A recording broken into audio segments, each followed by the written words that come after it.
የተሰነጣጠቀ እግር በአንድ ደቂቃ ውስጥ የሚያጠፋ አንድ ደቂቃ ብቻ ስትቀቡት የሚያጠፋላችሁ ልክ እንደዚህ ምርጥ የሚያደርግላችሁ ለእግር ለእጅ እጃችሁ ጣታችሁ አካባቢ ለሚጠቁርባችሁ ለብብታችሁ ጉልበታችሁ አካባቢ ለሚጠቁርባችሁ አንገታችሁ ለሚጠቁርባችሁ ለሁሉም ይሆናል። በጣም አሪፍ ነው። ያለሰልሳል። ስትቀቡት ገና በአንድ ጊዜ ነው ለውጥ የምታገኙበት። በተለይ እጅ እንዴት እንደሚያለሰልስ ልነግራቸው አልችልም። ብቻ ተጠቅማችሁ ስታዩት ነው የምታመሰግኑኝ።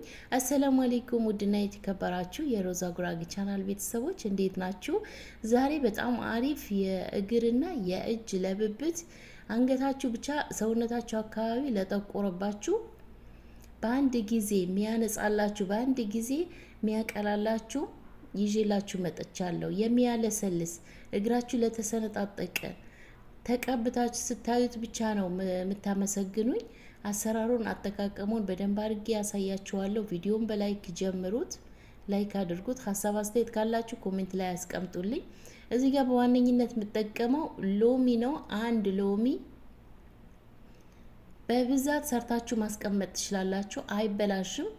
ውጭ ቢቀመጥ አይበላሽም። ለብዙ ጊዜ ያገለግላችኋል። ለ15 ቀን ለወር ሰርታችሁ ማስቀመጥ ትችላላችሁ። እዚህ ጋር ሎሚዬን ጨምቅ ያለው በቃዬ። ሌላው እዚህ ጋር የጥርስ ሳሙና ነው የምጠቀመው። ማንኛውም የጥርስ ሳሙና ትችላላችሁ መጠቀም ማንኛውም። ቢያንስ አንድ ማንኪያ በትልቁ ማንኪያ የጥርስ ሳሙና ጨምሩበት። በብዛት ሰርታችሁ ማስቀመጥ ትችላላችሁ እና ትንሽ በዛ አድርጉት። የጥርስ ሳሙናውን በብዛት ስትሰሩ የጥርስ ሳሙና አንድ ማንኪያ የሚያክል አድርጌያለሁ። እዚህ ጋር ስኳር እጠቀማለሁ።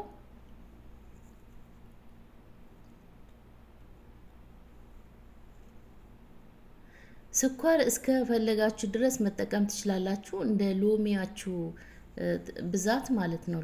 ሎሚ በብዛት ስታረጉበት ስኳር ያስፈልገዋል። ስኳር መጨመር አለባችሁ። ስኳር 3 ማንኪያ ጨምሬያለሁ። ቅድም የጨመቅኩትን ሎሚ በላይ ጨምርበታለሁ። የወይራ ዘይት 2 ማንኪያ ጨምራለሁ።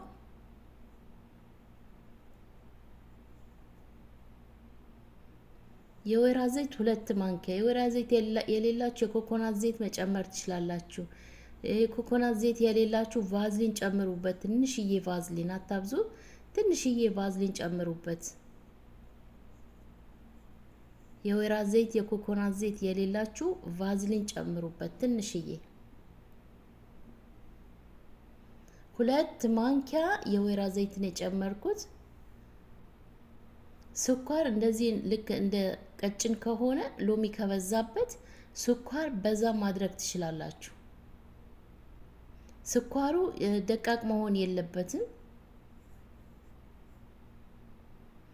በደንብ አርጋችሁ አዋህዱት። በደንብ የጥርስ ሳሙናው ጋር በደንብ እንዲቀላቀል በደንብ አርጋችሁ እስከሚሟማ ድረስ አማስሉት። በእንደዚህ መልኩ ማለት ነው።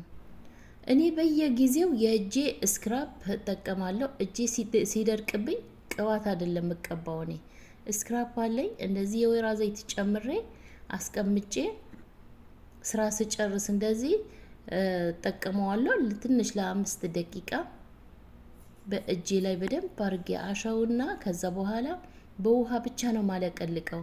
ልስላሴው ልነግራችሁ አልችልም። እጃችሁ ጣታችሁ አካባቢ አይጠቁርባችሁ። እኩል አንድ አይነት ከለር እጅ ነው የሚኖራችሁ። የጥርስ ሳሙና ግን አልጨምርበትም። የሁል ጊዜ እኔ ለእግሬ ነው። ዛሬ ለእግሬ የሰራሁትን ነው ሊያሳየዋችሁ።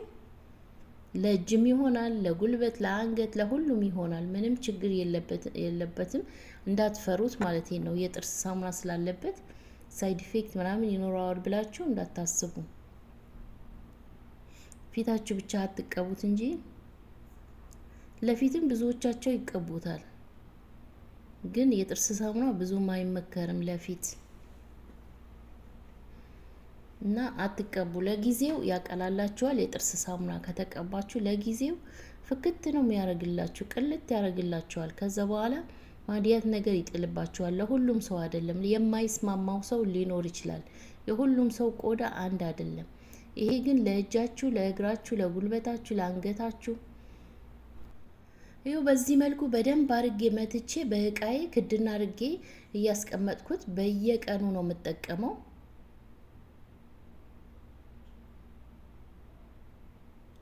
እንደዚህ በእቃችሁ አስቀምጣችሁ በየቀኑ እግራችሁ ስክራፕ ማድረግ ትችላላችሁ። እጃችሁ፣ እግራችሁ፣ አንገታችሁ አካባቢ እየተቀባሁ አሳያችኋለሁ። አያችሁት? ልክ ይሄን ነው የሚመስለው። በዚህ መልኩ ማወፈርም ትችላላችሁ። ትንሽዬ ስኳር መጨመር ትችላላችሁ። ማወፈር ስትፈልጉ ግዴታ ስኳር መጨመር ነው ያለባችሁ፣ ግን ይሄ በቂ ነው። በደንብ ልስልስ አድርጎ እጃችሁን ያሳምርላችኋል። እግራችሁ ስትጠቀሙ በደንብ አርጋችሁ በጥርስ ሳሙና በደንብ አርጋችሁ ይሄ የተቆራረጠው ቦታ እሽት ታደርጉትና በላስቲክ ለግማሽ ሰዓት ሽፍን አርጋችሁ ታስሩታላችሁ። ሽፍን አርጋችሁ አስራችሁ ካልሲ ልበሱበት። ለእግራችሁ ስትጠቀሙ። ለእጃችሁ አሁን አሳያችኋለሁ። አያችሁ እጄ እዩት። በኋላ ስትጠቀሙ አሳያችኋለሁ። የጥርስ ሳሙና እንዴት እንደሚያነጻ እዚህ ጋር ታያላችሁ። እጄን መጀመሪያ ላይ አሳይቻችኋለሁ። አሁን መጨረሻ ላይ ታዩታላችሁ። ልክ እንደዚህ ጣታችሁ አካባቢ የሚጠቁርባችሁ ልክ እንደዚህ እያረጋችሁ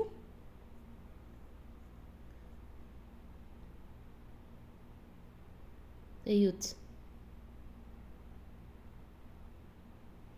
በዚህ መልኩ በጥርስ መፋቂያም ባይሆን በእጃችሁ ማሳጅ ማድረግ ትችላላችሁ። በእጃችሁ በደንብ የጠቆረውን ቦታ ስትቀቡት በደንብ አርጋችሁ ማሳጅ አድርጉት። በደንብ ልክ እንደዚህ አያችሁት? ምንም አትፍሩ። ምንም እጃችሁ ቀይ ነው የሚያምረው። እንዴት እንዳሳመረልኝ እጄ ልነግራችሁ አልችልም። ምንም አልተቀባሁትም። በውሃ ብቻ ነው ያለቀለቅኩት። ምንም ነገር አልተቀባሁትም። በውሃ ብቻ ታጥቤ አድርቄ በቃ እዩት፣ እዩት እንዴት እንደቀላ እዩት፣ እዩት እጄ አያችሁት?